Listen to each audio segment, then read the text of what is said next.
भारत में कई त्योहार मनाए जाते हैं जो न केवल एक उत्सव होते हैं बल्कि पर्यावरण में आने वाले बदलाव के सूचक भी होते हैं।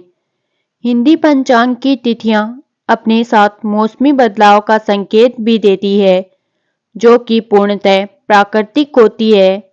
उन्हीं त्योहारों में एक त्योहार बसंत पंचमी है। बसंत पंचमी या श्री पंचमी एक हिंदू त्योहार है। इस दिन विद्या की देवी सरस्वती की पूजा की जाती है। यह पूजा पूर्वी भारत, पश्चिमोत्तर बांग्लादेश, नेपाल और कई राष्ट्रों में बड़े उल्लास से मनाई जाती है। इस दिन स्त्रियां पीले वस्त्र धारण करती हैं। बसंत ऋतु हमारे जीवन में एक अद्भुत शक्ति लेकर आती है। हिंदू मान्यताओं के अनुसार इस ऋतु में ही पुराने वर्ष का अंत होता है और नए वर्ष की शुरुआत होती है। इस ऋतु के आते ही चारों तरफ हरियाली छाने लगती है। सभी पेड़ों में नए पत्ते आने लगते हैं। आम के पेड़ बोरे से लद जाते हैं और खेत सरसों के फूलों से भरे पीले दिखाई देते हैं। जौ और गेहूं की बालियां खिलने लगती है और हर तरफ रंग बिरंगी तितलियां मंडराने लगती है। इसी स्वभाव के कारण इस ऋतु को ऋतुराज कहा जाता है। इस ऋतु का स्वागत बसंत पंचमी या श्री पंचमी के उत्सव से किया जाता है। कहा जाता है जब ब्रह्मा जी ने भगवान विष्णु की आज्ञा पाकर सृष्टि की रचना की, तब चारों ओर शांति ही शांति थी। किसी भी प्रकार की कोई ध्वनि नहीं थी। विष्णु और ब्रह्मा जी को यह रचना कुछ अधूरी प्रतीत हुई। उस समय ब्रह्मा जी ने अपने कमंडल से पृथ्वी पर जल छिड़का। जल छिड़कने के बाद वृक्षों के बीच एक अद्भुत शक्ति प्रकट हुई, जिन्हें हम देवी सरस्वती के नाम से जानते हैं, जिसके 4 हाथ थे।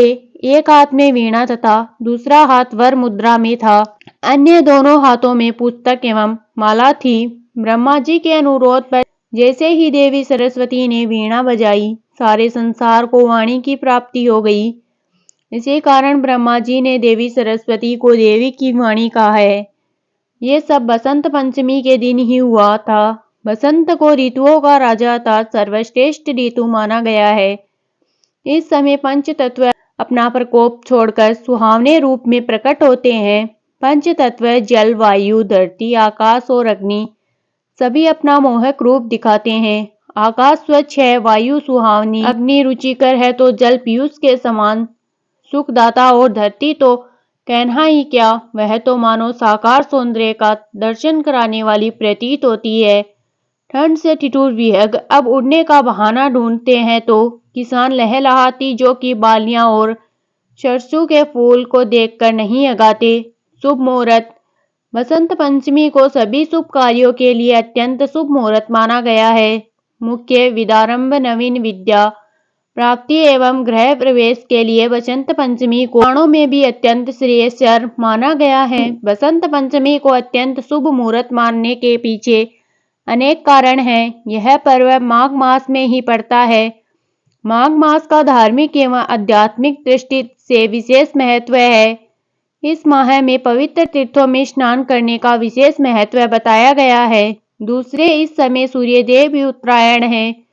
पुराणों में उल्लेख मिलता है कि देवताओं का एक अहोरात्र मनुष्यों के एक वर्ष के बराबर होता है, अर्थात उत्तरायण देवताओं का दिन तथा दक्षिणायन रात्रि कही जाती है।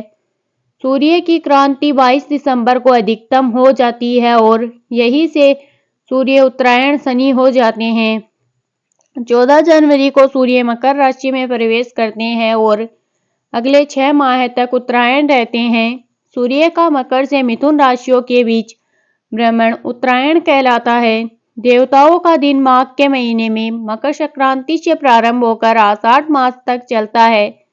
तत्पश्चात आषाढ़ मास में शुक्ल पक्ष की एकादशी से कार्तिक मास शुक्ल पक्ष एकादशी तक का समय भगवान विष्णु का निद्रा काल अथवा शयन काल माना जाता है। इस समय सूर्यदेव कृक से धनु राशियों के बीच भ्रमण करते हैं, जिसे सूर्य का दक्षिणायन काल भी कहते हैं। सामान्यतः इस काल में शुभ कार्यों को वर्जित बताया गया है। चूंकि बसंत पंचमी का पर्व इतने शुभ समय में पड़ता है, अतः इस पर्व का स्वतः ही आध्यात्मिक, धार्मिक, वैदिक आदि सभी दृष्टियों से अति विशिष्ट महत्व परिलक्षित होता है।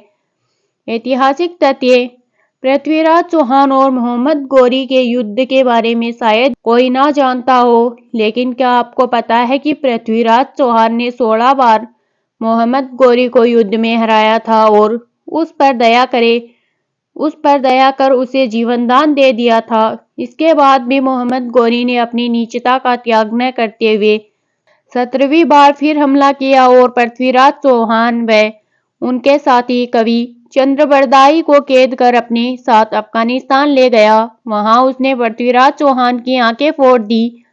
मोहम्मद गौरी ने पृथ्वीराज चौहान को मृत्युदंड दिया, किंतु उससे पहले उसने पृथ्वीराज चौहान की शब्दवेदी बाण चलाने की कला को देखने की इच्छा जताई। उसके बाद जो हुआ उससे कोई भी अनजान नहीं है।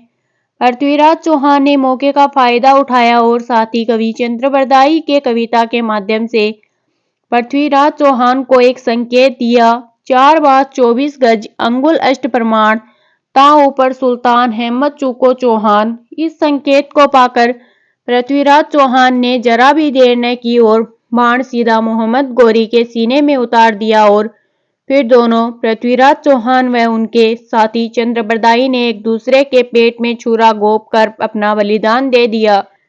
यह घटना भी बसंत पंचमी के दिन की ही है। सरस्वती पूजा विधि और मंत्र: माँ सरस्वती की प्रतिमा अथवा तस्वीर को सामने रखकर उनके सामने धूप, दीप, अगरबत्ती, गुगुल जलाएं, जिससे वातावरण में सकारात्मक ऊर्जा का संचार हो और आसपास से नकारात्मक ऊर्जा दूर हो जाए। प्रातः काल स्नान आदि कर पीले वस्त्र धारण करें। माँ सरस्वती की प्रतिमा को सामने रखें। तत्पश्चात कलश स्थापित कर भगवान गणेश को नवग्रह की विधिवत पूजा करें। फिर माँ सरस्वती की पूजा करें। माँ की पूजा करते समय सबसे पहले उन्हें आचमन और स्नान कराएं। फिर माता का श्रृंगार कराएं। माता श्वेत वस्त्र धारण करती है, इसलिए उन्हें श्वेत वस्त्र पहनाएं। प्रसाद के रूप में खीर अथवा दूध से बनी मिठाइयाँ अर्पित करें।